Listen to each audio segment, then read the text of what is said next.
You're listening to Serve Well 24/7, the podcast, with me, your host, Cartrice.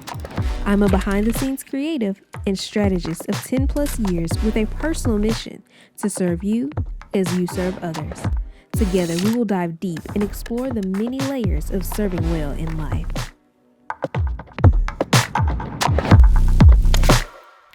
Hello, and welcome back to Serve Well 24/7, the podcast. I am absolutely elated because today we have our very second guest with us, Jeff Ragan. We are so elated to have you here. Welcome to the show, Jeff. Hey, thanks for having us. Excited to be here. So I want to tell our friends a little bit. I want you to be able to tell our friends a little bit about yourself and what you do. We know that you are here with KiZE Concepts, which also has the KiZE bars or the KiZE energy bars. So just give us a little bit, tell us a little bit about yourself and the company. Yeah, so KiZE is a really long journey in the process that started like so many things, just a little leap of faith, a little seed.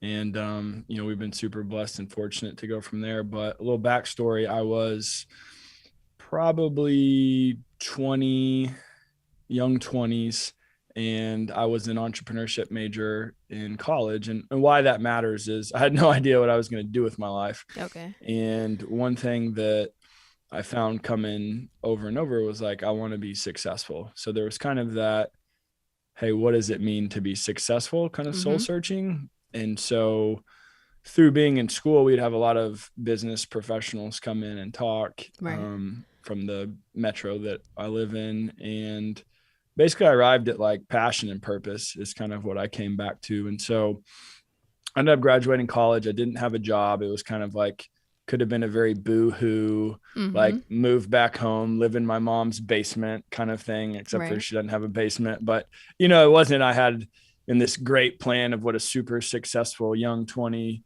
college graduate looked like. But it was really a blessing in disguise because it really helped me kind of answer those big questions of what is my passion? What is my purpose? Who'd God make me to be? What do you make me to do?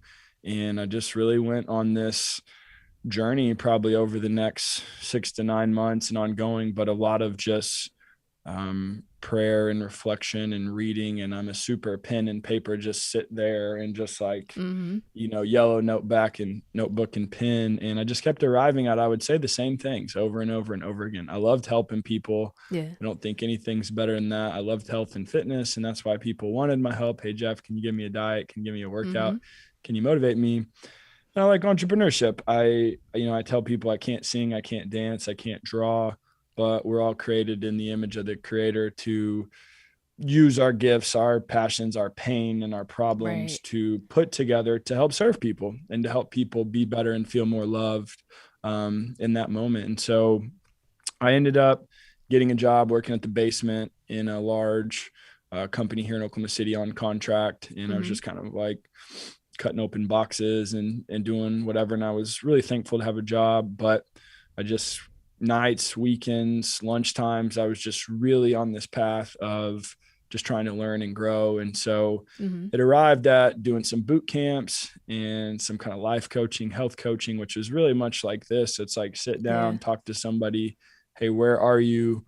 Where do you want to be? What's in the way? Like, let's go, let's get there, And so I kept getting food as a common problem from that. It was like, I want to be healthy, but healthy eating sucks and I don't have time. And so I was like, well, that's not true. And I always joke because it rhymes. So I said, I go Chef Jeff in the kitchen, but I'm not really a chef. So, but I like to mix things together and create, simple, easy, enjoyable, truly energizing stuff. And so, excuse me, I tried to make a cookie. I was pretty much an epic failure. And then I got to what really turned out to be just kind of what you'd call like a, peanut butter fudge or just kind of this stuff in a pan, which was a iteration of an oatmeal that I had made at the time. And I just kept giving it to people and I'd get good response, and I'd get response from people that didn't think they were into healthy. They just liked that it tastes good. And so I was like, it was fun for me. It was a creative outlet. And I ended up just kind of going from there. And so I can get into more detailed questions later, but basically I worked on it and I thought I was going to be able to, I ended up getting promoted through my company and I liked it. You know, there were great people there. I made great friendships that I still have to this day, but I just felt called to something else. Didn't know what it was, what it looked like. It was pretty terrifying, but they call it a leap of faith for a reason. Right. And so, you know, took that leap of faith, quit my job, and, you know, been taking a leap of faith every day ever since then. And so we've been super blessed and fortunate. We started hand making, hand molding in just a little warehouse in Oklahoma City. We pretty much did everything. And then over the last 6, 7, 8, 9 years, you know, we've just slowly grown and expanded. And yeah, today we have our own production facility and we have about 15 to 20 people, which have really unique and really inspiring overcomer stories that are honestly mean the most to me, maybe more than anything. But yeah, we've been fortunate to be in some larger retailers and do some cool things. And really just the whole goal for KiZE, which is a word I made up, derived from the Japanese word Kaizen, which is change for the better, continuous improvement, but really just to kind of be a love company. And the mission is to change lives for the better through food service and charity. And so it's really a holistic, whole person based focus of, you know, we want to try and use our resources plus build relationships and bring real life change to the people on our team and their families, our community, our country, and our world. And so we ended up, we've done a lot of things we've been super blessed and fortunate to be used for, but one of our big things is we feed about 1,000 kids every day in Haiti, where we've gone on mission trips the last 6 years prior to COVID. We're currently located across from the largest homeless day shelter in Oklahoma City. So we've had a really neat time to really understand how to love our neighbors, literally. And yeah, just continuing to see how we can address, you know, hunger through the ability to provide food and other related things. So I'll stop talking way too long, but well, no, that's amazing kind of though. That's absolutely amazing. I love that. And I want to just step back just for a second towards the beginning of what you were saying. You mentioned about the journey of like trying to get to the point of starting and taking that leap of faith and beginning to like walk it out as a lifestyle regarding what you were moving into. So for the listeners who are kind of in that season of life where they know that they're supposed to be doing something more, they know that it's the thing that they're doing that is more is definitely still derived in serving. It just may be, you know, in different capacities. My question to you would be, what is a token or something that you could tell them, a piece of advice in regards to that process that you had for discovering where you wanted to be, especially with like, you knew the entrepreneurship, you knew, you know, the serving and also food, those things that were ended up being the focus or the focal point. How did you get to that point? What would be something that you would advise to someone else in their process of getting to that point? Yeah, great question. You know, I think two things. One, it's just about getting quiet and getting reflective. I think questions lead to answers, answers lead to actions, action leads to outcomes. So if you can kind of begin with the end in mind and understand, you know, what do you think that dream or that goal is? But it's really an ugly and iterative process. I mean, I literally to this day, I don't know if you can see this, but I mean, I'm nonstop pen and paper. And I think there's in a noisy, instant gratification, everything world, I think there's just incredible power in getting quiet and getting silent and seeking to really discover yourself, you know, real, you know, it makes me think of any natural resource like oil or gold or diamonds or treasure at the bottom of the ocean. You got to go deep.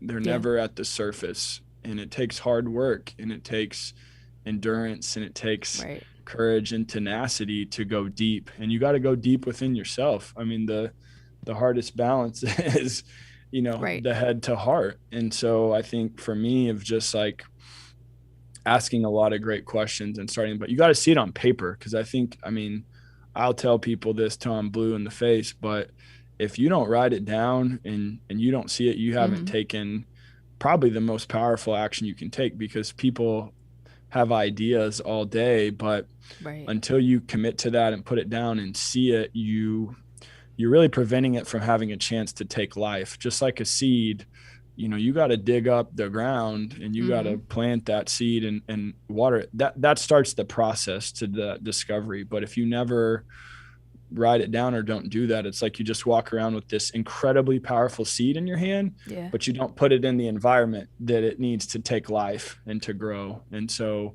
ultimately we're all made for love and greatness, and there's a Right. absolutely unimaginable power within us, but we have to play our part. And so I think Yeah. part of that again starts on asking, seeking, knocking, in kind of that pen and paper Mm-hmm. prayer and reflection kind of process, talking to people you trust. Hey, what do you think I'm good at? Yeah. What do you think I'm passionate at? Again, what are your biggest problems and pain points? I've found some of the biggest things are things that are struggle, or they're on your heart. They hurt your heart physically. I mean, Yeah. literally, sometimes I feel things. I feel like my heart's getting punched on something. Yeah. Um, and I'm like, that's a sign, like that's a gift. And so I think just, you don't always discover that right away, but Mm-hmm. I think, like I said, in my personal experience, writing that down over time, over and over and over again, and talking to people and looking back, you're going, hey, I say the same three things here. There's something here. And Mm-hmm. then that's like ingredients to a recipe of trying to figure out. So then, like I said, I started doing boot camps and life coaching. I was thinking maybe like fitness modeling or something for a time. And again, I kept just going through that process and really trying to get quiet and understand. And you got to take action. And what do you Right. like? What don't you like? Whatever. And yeah, it's kind of arrived me to where I'm at today. But I think anybody, we're all capable of asking questions. We Right. all have access to pen and paper. And I think there's something that it's a faith step, but then it gives a Mm-hmm. focus step. And I think that's my big challenge to people. I go faith, focus, feed on kind Mm-hmm. of my alliteration of how to grow. It's like you have to have that dream, that vision, that goal, and you have to believe it's possible. If you don't, Oh you won't yeah. behave in accordance to it. But I think, again, if it's not top of mind or it's not front of heart, Mm-hmm. it just drifts. Oh yeah. And so you have to be diligent and purposeful to do that. So, I mean, I'm a big pen and paper. I have them all around my desk, on my wall, at my house.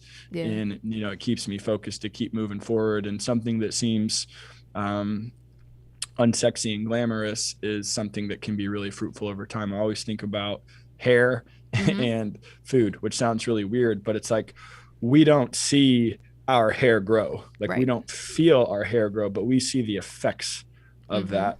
Same thing with a farmer. We don't see it grow, but just trust the process.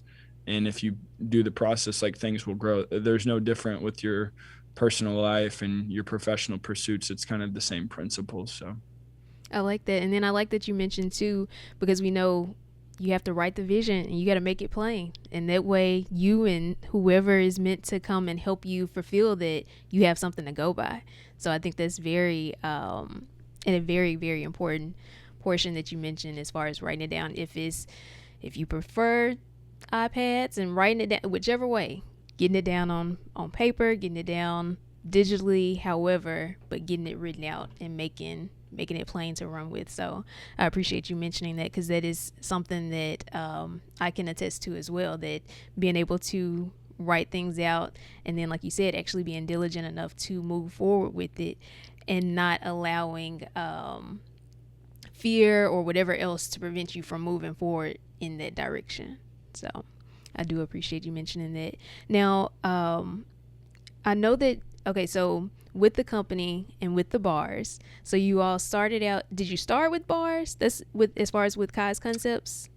Somewhat? yeah, it was kind of like I said, it went from this like big pan, and then Okay, the very okay. first thing, it was so ugly. I like to call it like a big Kit Kat. Okay, It okay. basically was a plastic bag that I could fit my hand in, and Okay. then I would take a knife and I would perforate them, Mhm. and like in little bites, and I Okay, call them okay. Better Life Bites is what we called them originally.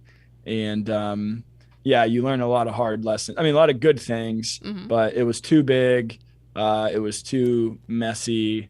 Price point. I mean, a lot of stuff down the road, but it eventually morphed into bars. But we've always had, easy, enjoyable, truly energizing food with Mhm. a heart to connect people, helping you, the direct consumer, with eating something Right. easy, enjoyable, and energizing, and at the same time connecting you with people around the world that Mm-hmm. we're just kind of a vessel that your support for yourself, for KiZE, Mm-hmm. you can take heart in and feel good about that, but really going a step farther, because I'm just, again, it's about relationship. We can't change our consumer's life with one bar, but if we can encourage and inspire them to go out and give, real living Mm-hmm. is giving, the real wealth is outside of self. Oh Like, yeah. if you serve people well, you'll be well served Yeah. and be holy yourself. And so I think, we're continuing to figure out how to better clarify our heart for that on all Mm-hmm. touch points, which, we're way outdated, and we're kind of working on going through like a brand refresh and whatnot. But I Mm-hmm. think my biggest passion is just, there's such a life outside of everything focused on me, my, and Oh I. And if yes. we can be about Oh yes. we and them and him, then we can get out and people can be fully alive. And so I think that's what inspires me, is to bring freedom and flourishing and real fulfillment to all. And Yeah. so we're going to continue to figure out how to do that as much as we can.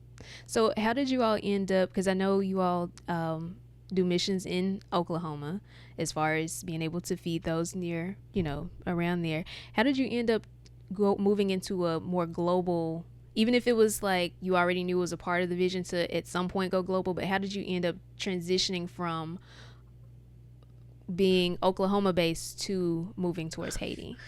Yeah, great question. This is such a funny story. And just, for all, whatever, like I had no vision of a global mission in Haiti. And I think it just goes to show you, when you step out in faith and get out and start doing something, it's amazing what he'll open up on the path to do. But I was invited to this kind of fundraiser deal from my friend, and it was in like the early stages of KiZE. So you don't even know if you're going to make it. Like, you Mm-hmm. don't even know if you're going to survive. You're just like, you've just taken this big life change, and you're like, oh, you're losing your mind, and you're trying so hard. And not only have you never started a business like this, but nothing about food manufacturing, nothing about retail. It was just a Mm-hmm. whole lot of hard lessons learned, and carrying whatever pain that comes with that. But so it was really hard for me at the time to justify doing almost anything else during the day Mm-hmm. besides working on KiZE. But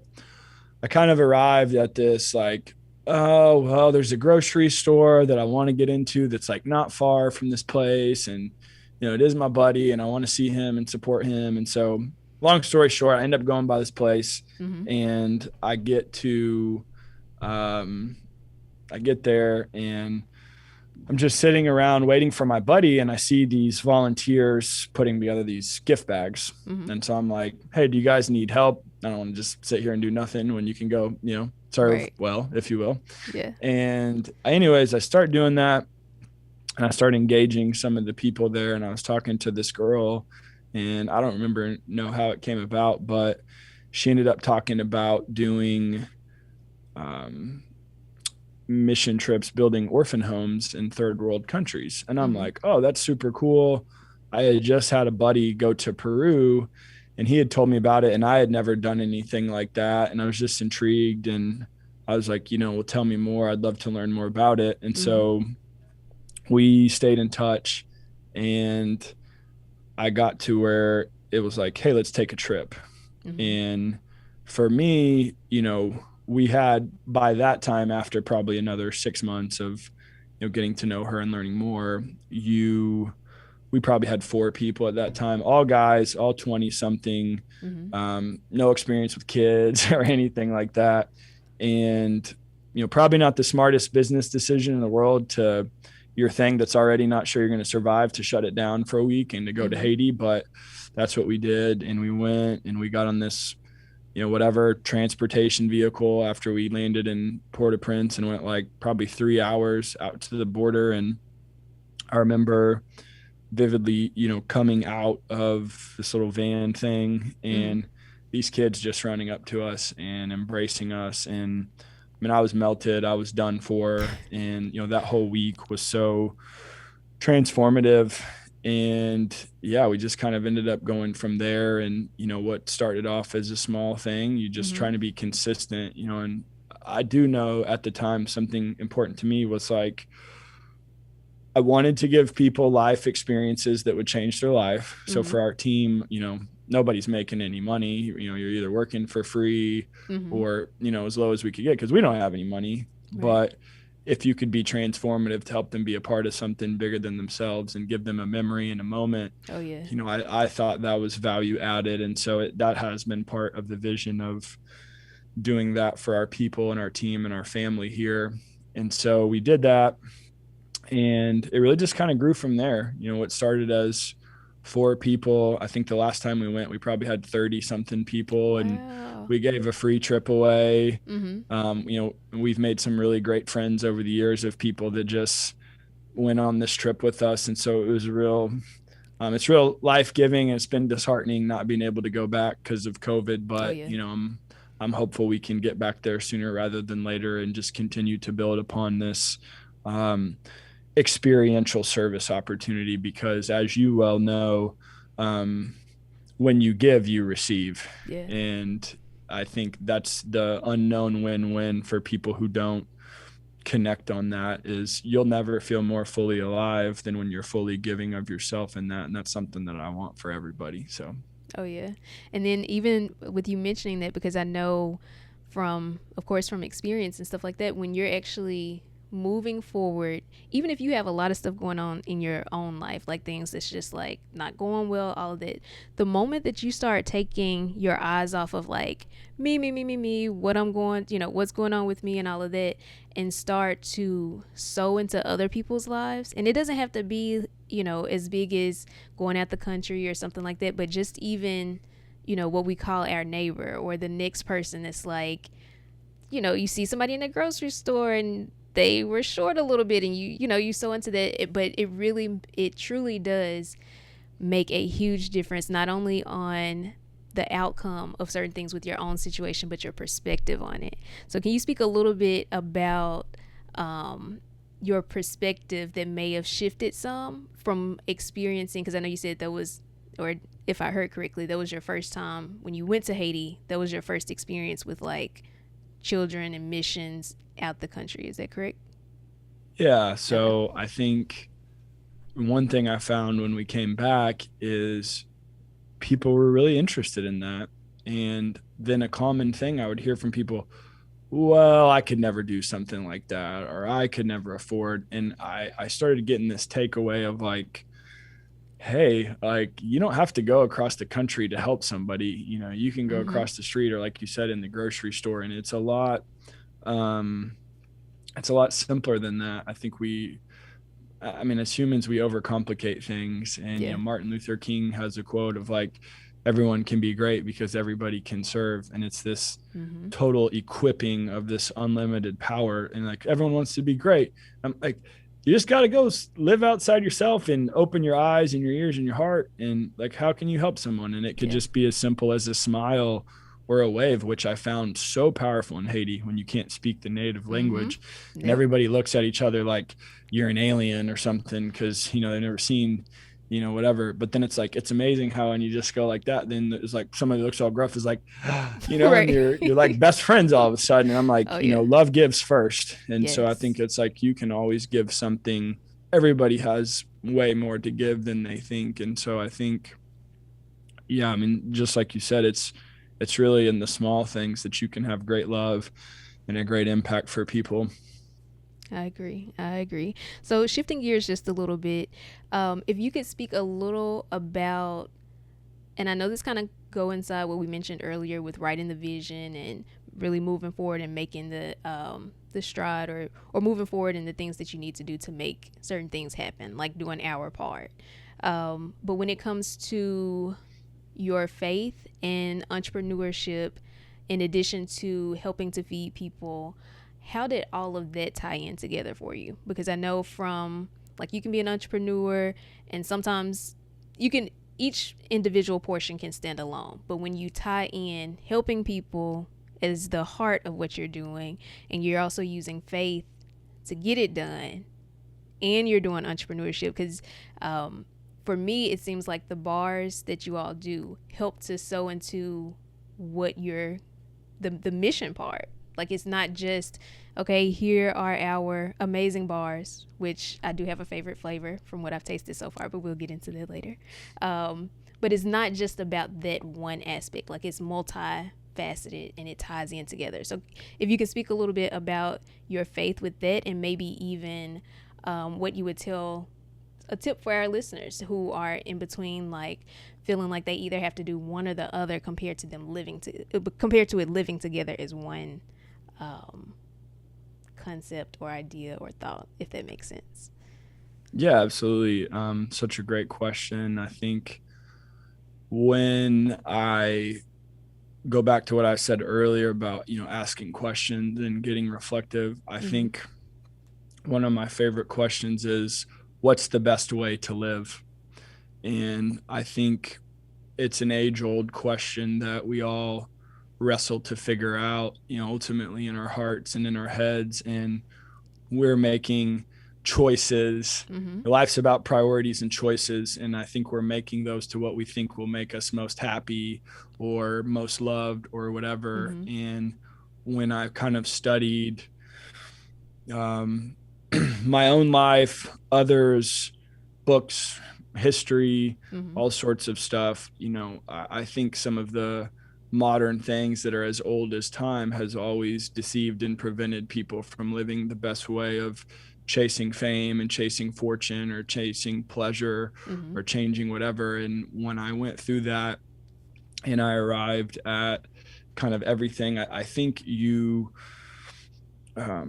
as a faithful person, but you're not as mature when you're younger. And I think I might have had this like, yeah, it's very cool. Like, you have your faith over here on Sunday, but in the workplace, like, it's out of the door. And I was like, as I told you, I'm not smart enough to be anybody else than who I've been made to be and am. And I just love loving people. And I think that's the greatest reflection of what God wants us to. And, there's a powerful scripture for me, which is really funny getting into food, because Jesus, after he essentially forgives Peter, after Peter leaves him, he says, hey, Peter, do you love me? And he goes through all of this. It was a love issue, a love and relationship. And it was, if so, feed my sheep, feed my lambs. And I just always took this very holistic meaning to me of feed the hungry, like with food,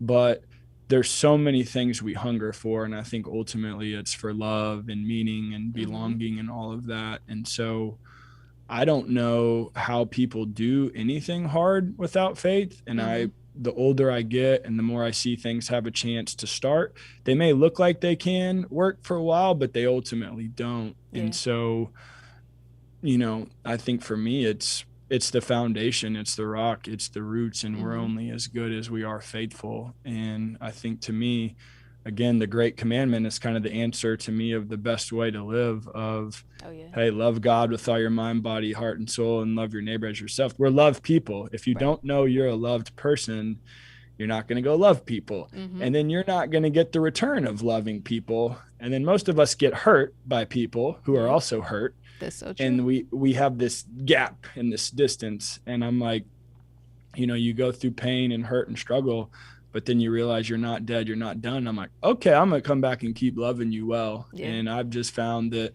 the best way for me to live is to give and to keep loving people as good as I can. And that's a reflection of knowing how much God loves me and has given me life, forever, to go give that to people. And so I get to the point where I'm not into complicating things. I'm not into fancy sayings or whatever. I just say, be great, love people, because everybody can do that. And I know that that's really a powerful thing, just like your serval is at the root. It's truth. It's the gospel, in that, not maybe in a way that people think, or people that have been mislearned or hurt or deceived or whatever, but that's where the real freedom of life comes in, and loving. And I always think, again, I'm a holistic thinker, so it works for me from, hey, what's the best way? I think mentally, physically, spiritually, emotionally, relationally. And so, again, having a vision in those areas of life,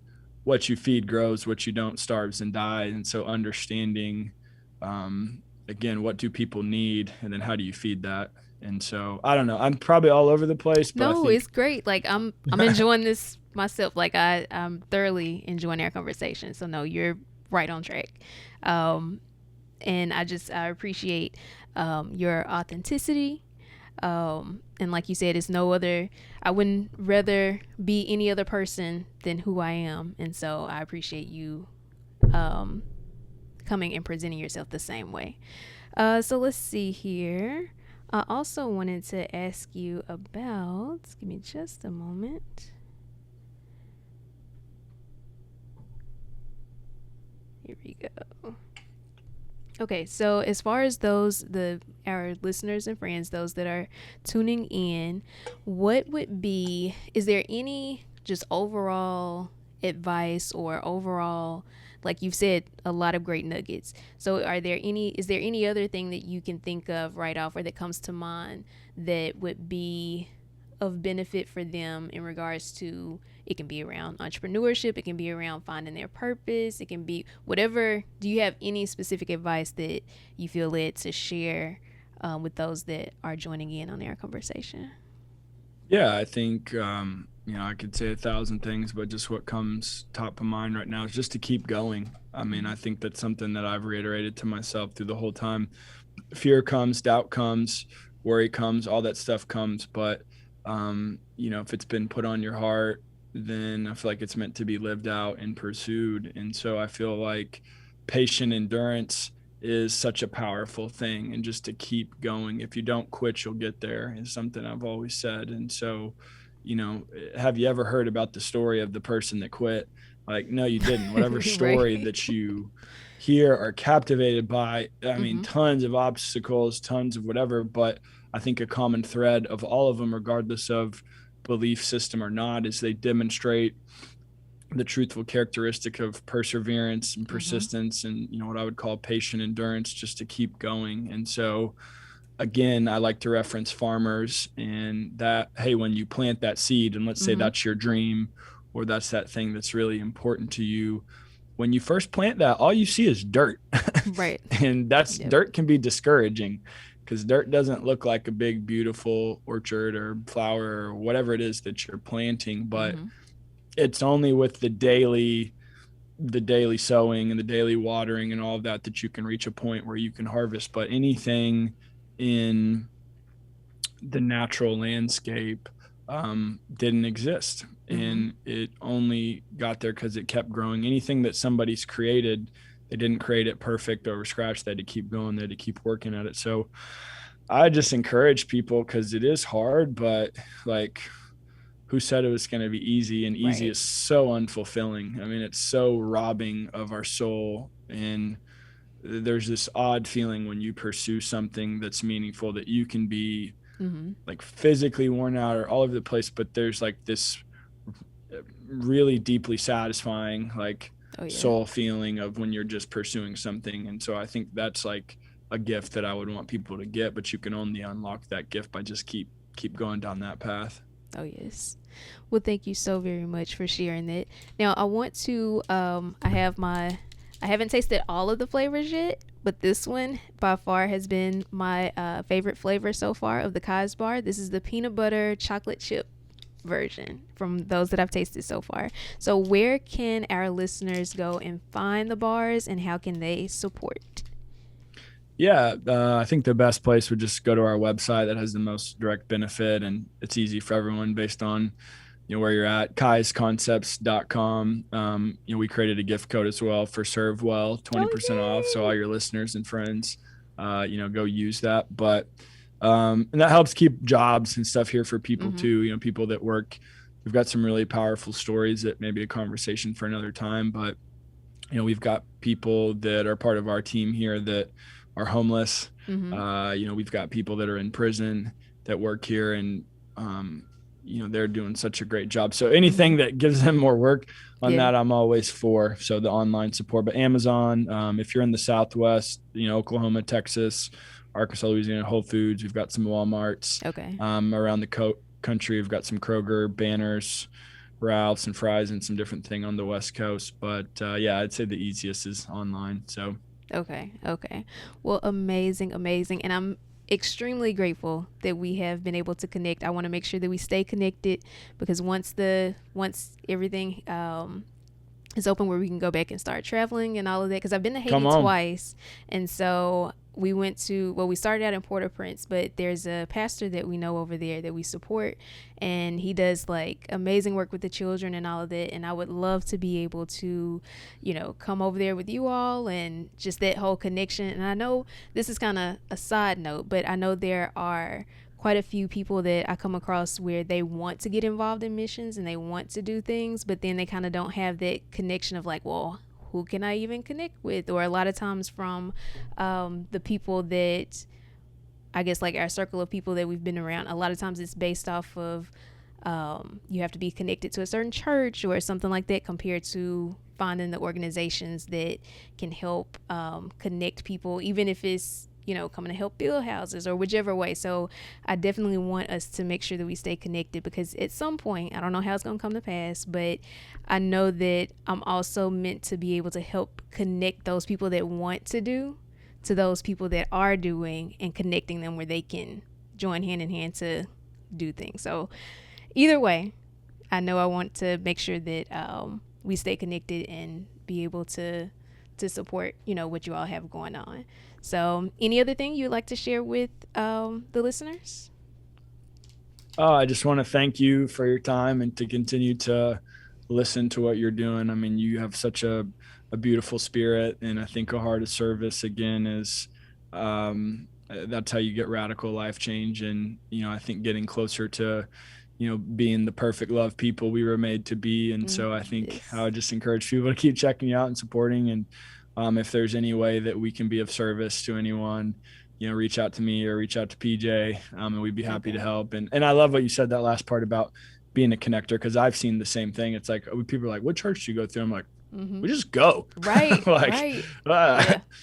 We just go. Like, know, and again, like we said before too, and then encouraging people, hey, if you can't go to Haiti, like, can you go across the street? Like, there's something around town. Like, you've been put where you are for a reason. Yes. And I think that's just always a reminder too of, we get this like, grass is greener on the other side or somewhere else. I'm like, wherever you're planted, like, you can go be fruitful there. So yes, because life is about giving, life is about serving, and it can be done no matter where you are.